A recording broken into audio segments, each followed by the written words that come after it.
नमस्कार, मैं हूं आसमा खान और आप देख रहे हैं 24 प्राइम न्यूज। हर खबर पर खास नजर। आइए सबसे पहले नजर डालते हैं देश की कुछ बड़ी खबरों पर। राजीव गांधी के हत्यारों की नहीं होगी रिहाई, कपिल सिब्बल ने साधा नरेंद्र मोदी पर निशाना। 400 करोड़ में चमकेंगे मोदी आपका निशाना। अब खबरें विस्तार से। केंद्र सरकार ने रिहाई पर अर्जी दी थी। सुप्रीम कोर्ट ने राजीव गांधी के हत्यारों को रिहाई पर रोक लगा दी। साथ ही तमिलनाडु सरकार को कोर्ट ने नोटिस दिया है। मामले की अगली सुनवाई 6 मार्च को होगी। मोदी के चुनावी प्रचार के बजट को लेकर आप नेता आशुतोष का मोदी पर निशाना। प्रचार के लिए कहां से आया इतना पैसा और इन पैसों में कितना काला धन है। हालांकि बीजेपी ने आरोपों को गलत साबित किया है। हथियारों के बहाने कांग्रेस के केंद्रीय कानून मंत्री कपिल सिब्बल ने कहा, इतना बोलने वाले मोदी चुप क्यों हैं? आइए अब नजर डालते हैं मुंबई की कुछ खबरों पर। अंधेरी के चकाला में हुई आम आदमी पार्टी की प्रेस कॉन्फ्रेंस।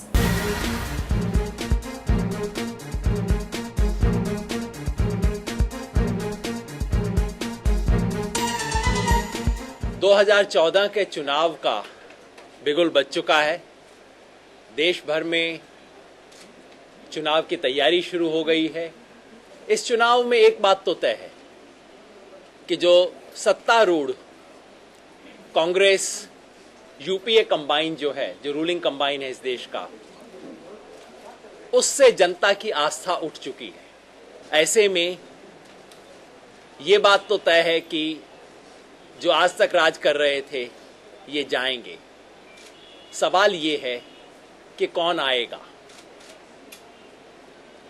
आज देश में जो रूलिंग एस्टेब्लिशमेंट है, इस देश का जो पॉलिटिकल एस्टेब्लिशमेंट है, वो अपने भीतर से एक सब्स्टिट्यूट ऑफर कर रहा है। बीजेपी और नरेंद्र मोदी अपने आप को एक सब्स्टिट्यूट के रूप में ऑफर कर रहे हैं। आम आदमी पार्टी को महसूस होता है कि ये इस देश के लिए एक बहुत बड़ी ट्रेजेडी होगी।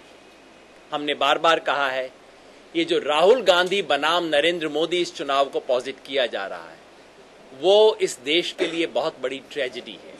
इन दोनों में से चुनना हिंदुस्तान जैसे बड़े देश के लिए, ऐसे देश जिसने बहुत बड़ा लीडरशिप का ट्रेडिशन है जिस देश में, उसमें राहुल गांधी बनाम नरेंद्र मोदी की चॉइस हमारी चॉइस नहीं हो सकती। हम कोशिश कर रहे हैं कि देश भर में जो एक पॉजिटिविटी आई है, बहुत सालों के बाद देश ने राजनीति की तरफ आशा की निगाह से देखना शुरू किया है। 407 एप्लीकेशंस आए थे। टिल जो डेट दी गई थी तब तक 407 एप्लीकेशंस हमारे पास कैंडिडेचर ऑफर करने के लिए आए थे। करीब 350 इंटरव्यूज हमने लिए और पूरी प्रोसेस हमारी अब पूरी हो चुकी है। काफ़ी हद तक हमें बहुत अच्छे कैंडिडेट्स मिले हैं और ये पूरी प्रक्रिया गुरुवार तक हमारी कंप्लीट हो जाएगी, जिसके बाद हम महाराष्ट्र की, और हम अभी उम्मीद करते हैं कि 48 की 48 सीट्स हम लड़ सकेंगे महाराष्ट्र में। इतनी हमारी अभी उम्मीद पूरी तरह से तैयार हो चुकी है। आम आदमी पार्टी के ऑफिस से लेकर अंधेरी वेस्ट तक एक रैली निकलेगी, जहां पूरे बम्बई के पास वाले इलाकों से आम आदमी पार्टी के कार्यकर्ता यहां से निकलकर हमारी लॉन्चिंग की सभा होगी। हम यहां स्वराज की दिशा में छोटे बड़े कदम उठाने आए हैं। दिल्ली का चुनाव एक बहुत छोटा सा कदम था। दिल्ली में सरकार बनाना भी एक कदम था। लोकसभा चुनाव लड़ना भी उसमें एक छोटा कदम है। हमें एक बड़ी चीज की तरफ बढ़ते जाना है। जो हमें आलोचना, निंदा मिले, उसे सर झुका के स्वीकार कर लेना है, लेकिन अपनी तरफ आगे बढ़ते जाना है। यही हमने किया। मैं समझता हूं इस तेलंगाना वाले मुद्दे पे जिस तरह से इस देश की तमाम बड़ी पार्टियों ने पॉलिटिकल गेम्स खेले, इसके अंदर प्रो तेलंगाना भी शामिल है, एंटी तेलंगाना भी शामिल है। इस देश के लोगों को एक दूसरे के खिलाफ भिड़ाने का जो खेल है, और जिसमें सबसे बड़ी इर्रेस्पॉन्सिबिलिटी अगर किसी की है तो वो कांग्रेस पार्टी की है। कांग्रेस पार्टी ने सन 2004 के मैनिफेस्टो में तेलंगाना स्टेट प्रॉमिस किया था। उसके बाद से 10 साल तक पार्टी ने जिस तरह के पॉलिटिकल गेम्स खेले हैं, जिस तरह से लोगों को स्थानीय स्तर पर लड़ाने का फैसला किया है, जिस तरह से कांग्रेस वहां पे स्थानीय रूप से 2 भाषाओं में बोलती रही है, वो पैटर्न अब बाकी। कुरार विलेज मलाड इलाके से जहां एक कलयुगी बाप ने खुद अपनी 13 साल की बेटी के साथ दुष्कर्म किया।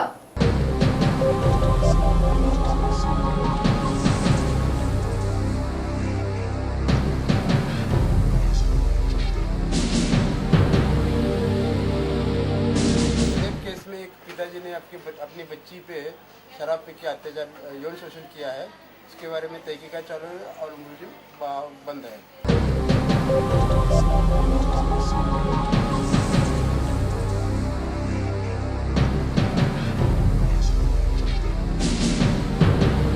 आरपीआई चीफ रामदास आठवले ने महाराष्ट्र से अलग विदर्भ राज्य बनाने की मांग की।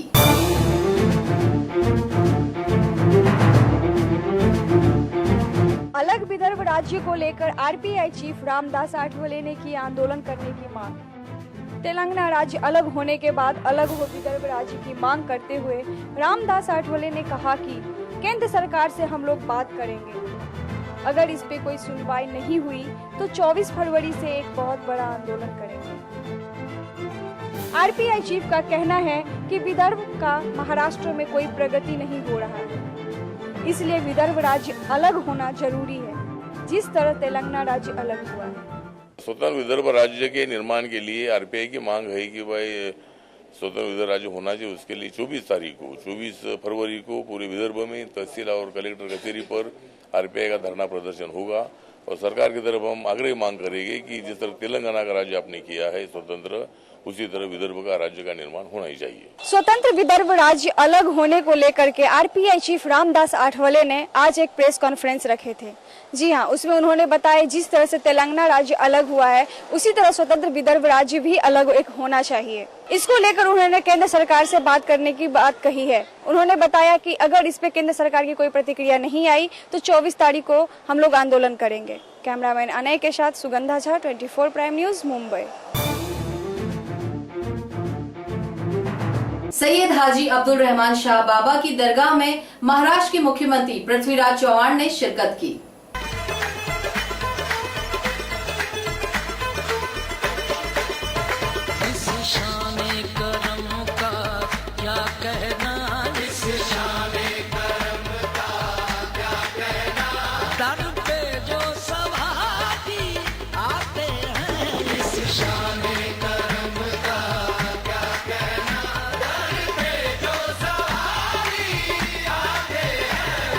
तेरी करीमी का सदका, एक तेरी करीमी का सदका, वो मन की मुरादें पाते हैं। एक तेरी करीमी का सदका, वो मन की मुरादें पाते हैं। इस शान करम का क्या कहना है? लोगों की जो भी इच्छा होगी, मैंने पहले ही कहा है, जो सबसे लोगों के हित में हो उसका निर्णय होगा, केंद्र सरकार करेगी उसका निर्णय। आज मुख्यमंत्री पृथ्वीराज चौहान पहुंचे हजरत सैयद अब्दुल रहमान बाबा शाह दरगाह पे और उन्होंने बताया कि किस तरह से यहाँ पे डेवलपमेंट अभी हो रहा है। यहाँ पे इस दरगाह का 99 साल पूरे होने के उपलक्ष्य में पृथ्वीराज चौहान आए और यहाँ पे अपना मत्था टेके।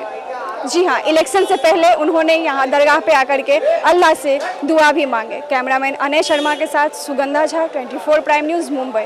अंधेरी इलाके में फिल्म सैटरडे नाइट को लेकर एनसीपी के कार्यकर्ताओं ने जमकर हंगामा किया।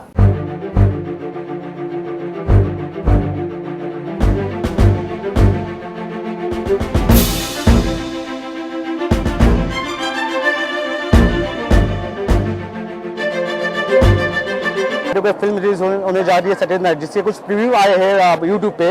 और जब प्रीव्यू हमने देखे उसमें वसंत ढोबले की भूमिका दिखाई गई है और वसंत ढोबले को उसमें नेगेटिव भूमिका में दिखाया गया। हॉकी लेकर आ रहे हैं, पब में घुस रहे हैं और सब लोगों को मार रहे हैं और वहाँ पे जो फिल्म में महिला कहती है कि वसंत डोबले सिर्फ अपनी पब्लिसिटी के लिए रेड कर रहा है, उसको किसी को कुछ मतलब नहीं है, अपनी पब्लिसिटी करने के लिए रेड कर रहा है। इस तरह से वसंत डोबले को नेगेटिव दिखाकर मुंबई पुलिस को कहीं ना कहीं नीचा दिखाने का प्रयास ये फिल्म के माध्यम से किया गया है। हम लोग सेफ है, मुंबई वासी सेफ है, मुंबई पुलिस की कार्रवाई सेफ है।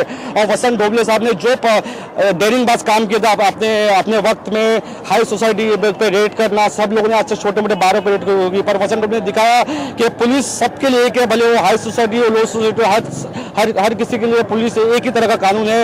हर किसी पे रेड करने सब चीज करके सबका पर्दाफाश करने का उन्होंने प्रयास किया था।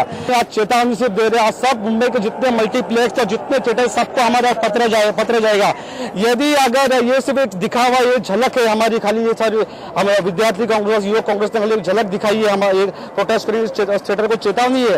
अगर थिएटर में किसी मालिकों में हिम्मत हो और दिखा सकते हैं, शुक्रवार को अंजाम भुगतने की तैयारी भी उनको रखनी पड़ेगी। अभी हम लोग ने यहाँ पे जो प्रोटेस्ट किया है, महाराष्ट्र के होम मिनिस्टर आदरणीय आर आबा बहुत अच्छे से पुलिस सबको हैंडल करी है, जो कायदा सुव्यवस्था का काम जो अच्छे से कर रहे हैं। लेकिन कहीं ना कहीं जो पिक्चर रिलीज हो रही है फ्राइडे कमिंग फ्राइडे को, तो वो निगेटिव की भूमिका जो दिखा रही है वो दिखाना नहीं चाहिए। 24 प्राइम न्यूज में खबरों का सिलसिला जारी रहेगा। आप देखते रहिए 24 प्राइम न्यूज, जो रखता है हर खबर पर खास नजर।